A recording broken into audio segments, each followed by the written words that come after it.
Sa episode na to, samahan niyo ako sa aking relaxing na nature walk kung saan ipapakita ko sa inyo ang pangatlong araw na panahon ng taglagas dito sa Canada.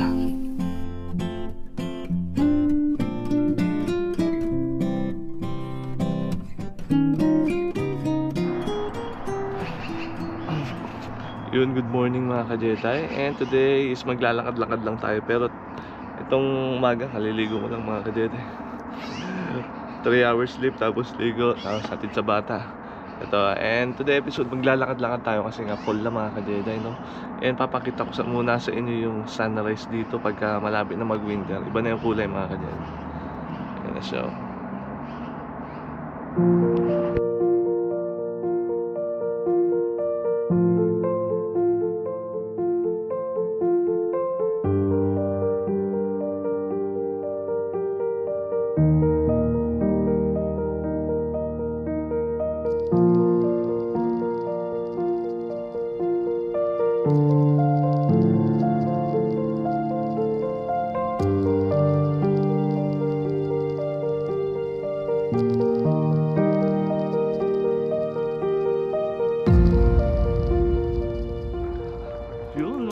Magandang umaga po sa inyo mga ka-Jetay mula sa Edmonton. And ngayon is mag-nature walk lang tayo mga ka-Jetay, no? By the way, I'm Jed po ako, Jedi Cycle po or Jed. And welcome po sa aking channel. Uutal na naman si Jedi Cycle. So ngayon is start na ng fall ng linggo mga ka-Jetay. And mag-nature walk lang tayo. And may dala tayong camera. Luma na to mga ka-Jetay, kay Mrs. pa to eh. 15 years na to kasi 2011 bago ko makilala si Mrs. Camera niya na to eh. Yun, mag-nature walk lang tayo. Hindi pa naman ganun kahit dilaw yung mga puno. Pero pupuntahan ko lagi pag fall mga ka-Jetay. Pasyal-pasyal lang tayo, napalipad ng drone. Ayan, so samahan niyo ako mga ka-Jetay ha. Yun mga ka-Jetay, liwanag oh. Puputi ako sa araw. Shoutout nga pala muna kay Kobe John ng Saskatchewan and kay Merv City TV po. Maraming salamat po sa inyong suporta. Shoutout po sa inyo. Ay, malayo-layo na rin yung nilakad ko mga ka-Jetay. Ayan mga ka-Jetay, hindi pa masyadong dilaw pero may kanting mga dilaw-dilaw na tsaka red mga ka-Jetay. Yung mga yung mga halaman. Mas may marami na nag-exercise mga ka-Jetay. Sisipag talaga nila eh. Ako is ilang oras pa lang matulog ko? 3 yata o 2. Yun, so hindi ako nakapag-vlog nitong weekend mga ka-Jetay. Ang aga ko gumising, kaya lang lamig, positive 2. Dapat mag-fishing ako mga ka-Jetay. Ito na ibig sabihin pa winter na eh. Ito na yung fall. Ibig sabihin is nalalapit na talaga yung winter. Tapos na maliligayang araw. Although maganda sa camera yung winter, pero sa amin mga ka-Jetay is kalbaryo yan. Laging traffic, laging may aksidente. Awa ng Diyos.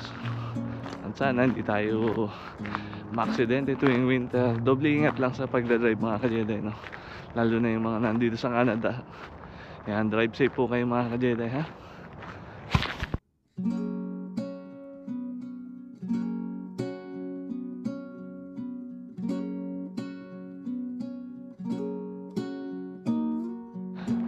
Ito mga ka-Jetay, naalala ko sinama ko si Inags dito nung nag-i-snow.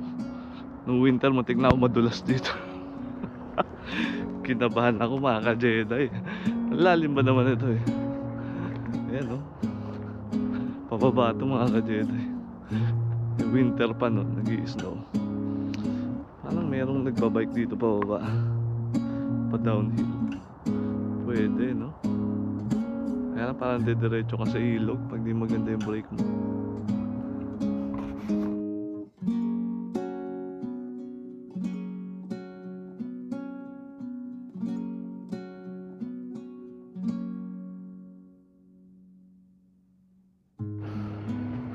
Yun, ito yung 200 steps mga ka-Jetay. Ito yung pinupuntahan ko minsan. Tapos ito yung una ko na-discover nung nag-bike ako mga ka-Jetay. First time ko nag-bike nung COVID. Baba tayo mga ka-Jetay, no? Ang init, pinapawisan na ako. Dapat pala hindi ako nag-jacket. Jacket pa kasi. So Bagay, di man ako nandito para mag-exercise. Mag-walking lang mga ka-Jedi. Ayan ang mga dilaw na mga ka-Jedi.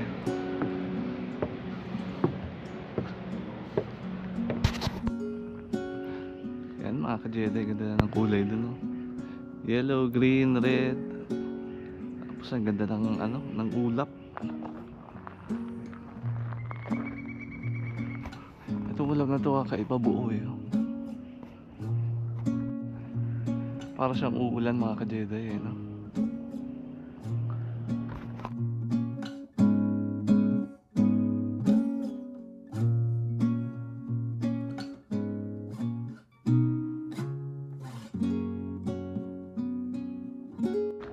Yun, tahimik dito mga ka-Jedi.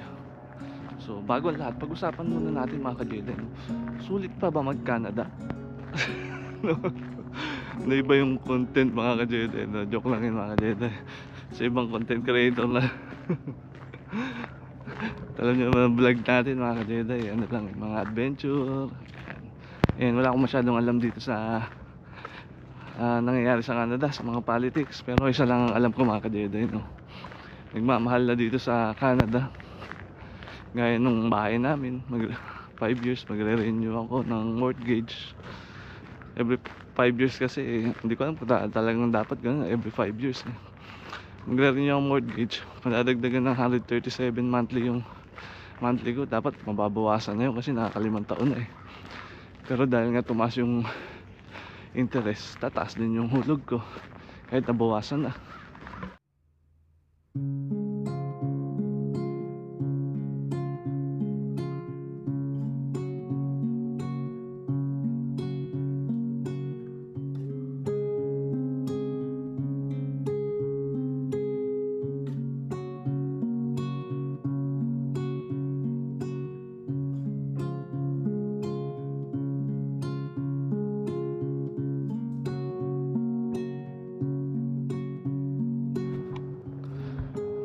Ito mga ka-Jedi, ang ganda ng sand dito, pang beach. May naglagay pa ng puso. Pagka summer mga ka-Jedi, marami dito nagsuswimming, tumatambay kasama yung mga anak nila. Alam ko tawag dito Accidental Beach eh. Hindi ko sure ako yung isa sa downtown yung tinatawag na Accidental Beach, yung malapit doon. May nag-bonfire pa rito. Parang gusto kong mag-day camp dito. Bawal kasi mag-overnight dito mga ka-Jedi. Pero siguro day camp pwede. Tayo ka ng yung shelter, yung pang beach na tent. Tapos tambay ka rito. Gawin natin yan one time bago mag-winter. Tapos itong ilog na to mga ka-Jedi, ito yung aming binike nila Inags. Ay binike. Paano ka nag-bike sa ilog? Huwag ka kasi magpupuyat yet. Ito yung ilog na binangka namin last year mga ka-Jedi. Fall din yun eh. Parang kailan lang yun. Ay, ang bilis ng panahon. Tapos ano na ako, vlogger na ako. Okay, vlogger na ako nun eh. Pero ngayon monetize na kasi ko. Ayan. Parang mabilis yung agos. Pero nung nakasaya ako sa bangka dyan mga ka-Jedi, yung bagal-bagal ko. Tapos yung mga tropa ko ng GFS eh, mga nakamotor. Hindi ko dinala yung motor ng bangka ko. Ang bagal-bagal ko that time mga ka-Jedi. Ay, sarap mag-day camp dito ah. Magawa nga yun. Napaka-peaceful. Nandito ka lang. Tapos nagbo-bonfire. Tapos namimingwit kahit wala ka nahuhuli kasi di ka marunong. Itong tubig na to mga ka-Jedi, nanggagaling pa yan mula sa Abraham Lake. Malinaw din yung tubig oh.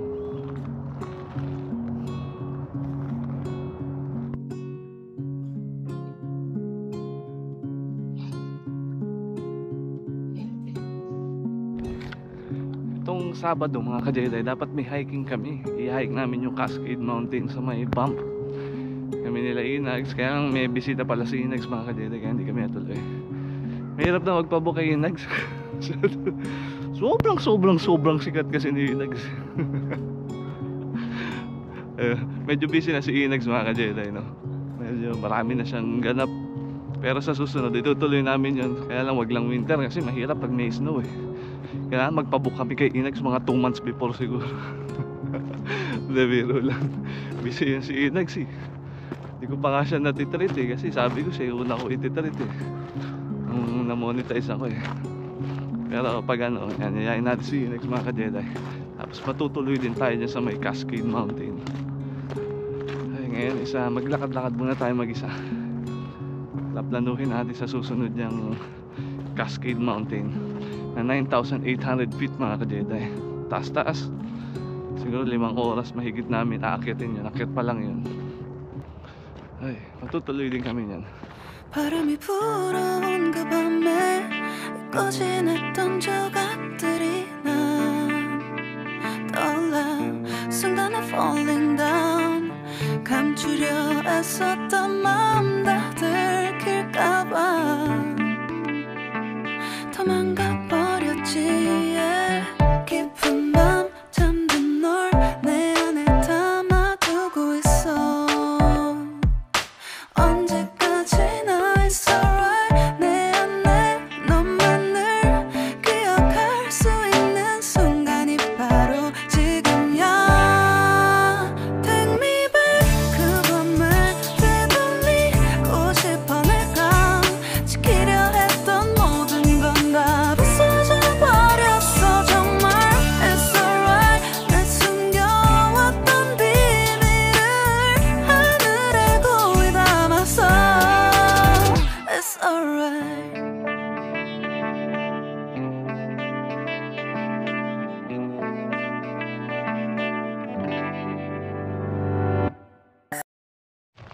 Ganda rito mga ka-Jedi. Na-imagine ko yung sarili kong nakaupo dito eh. Habang nagluluto-luto. Ay, sayang. Itong Friday or Saturday, baka magpunta kami ng Nordeg. At may gusto kaming i-hike ni Mrs. na falls. Dadali namin yung mga bata. Mga 3 kilometers hike yun mga ka-Jedi. Para yung mga bata magkaroon ng exercise ba. Tsaka magkaroon din ng nature walk. Tagal-tagal na rin kami hindi nagka-camping mga ka-Jedi. Last Saturday, may birthday na attendan yung anak ko. Siyempre priority natin yung socialization minsan ng mga bata eh, no? Kaya kinakancel namin yung mga lakad na dapat may lakad kami. Meron pa namang susunod eh.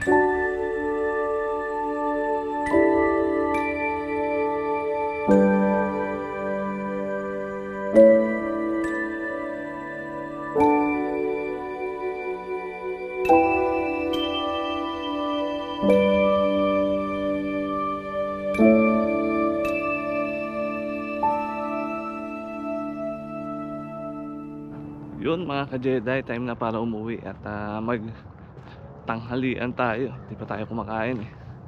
And yun, 3 oras pa lang tulog ko. Kailangan ko na rin magpahinga mga ka-Jedi. Short walk lang to, siguro mga 2 kilometers walk lang mga ka-Jedi. Tapos pinakita ko lang sa inyo yung view na hindi pa siya masyadong dilaw tsaka red mga ka-Jedi. Sa susunod babalik tayo sa ibang lugar para pakita sa inyo yung magandang fall mga ka-Jedi, no? Yun, so uwi na muna ako para magpahinga. Maraming salamat po sa inyo sa panonood. And Jedi Cycle signing out.